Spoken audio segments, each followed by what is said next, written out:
The Indians were non-aligned, and they treated the Chinese really generously. India immediately recognizes China in 1950. Countries like the United States didn't forever. And then, to help China break out of its diplomatic isolation at the end of the Korean War, India signs a friendship treaty with China, and as part of that friendship treaty, it recognizes Chinese sovereignty over Tibet. Meanwhile, the Chinese want to complete their control over Tibet, and so they're going to send big armies up there. Tibetan culture, it's of Indian origin. It's not Chinese origin. So this repression of Tibetan culture just appalls the Indians. The Chinese come to the Indians and say, look, why don't we do a swap on sovereignty? You recognize our sovereignty over that Aksai Chin plateau where nobody lives, and then we'll recognize your sovereignty over this much more densely populated Arunachal Pradesh. And Nehru doesn't want to hear anything about it. So, during the Cuban Missile Crisis, when Russia is much too busy,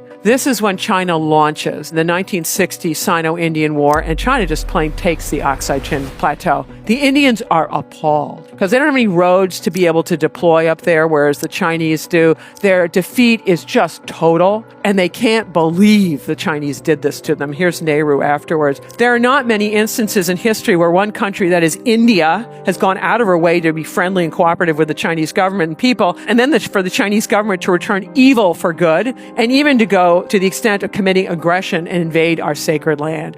Who does this? I get it. The Chinese get the territory they want, but what they have done is taken a country, India, which had its leadership terribly idealistic, not interested in becoming militarized at all, and making them angry forever. India immediately doubles the size of its army within the next 10 years to up to 750,000 people, creates 10 mountain divisions useful against China, and they've never ceased being so angry. What if, instead of playing this game this way, China and India had teamed up? I would suspect we would be in a very different world order now. But this is China's decision, not India's fault on this one.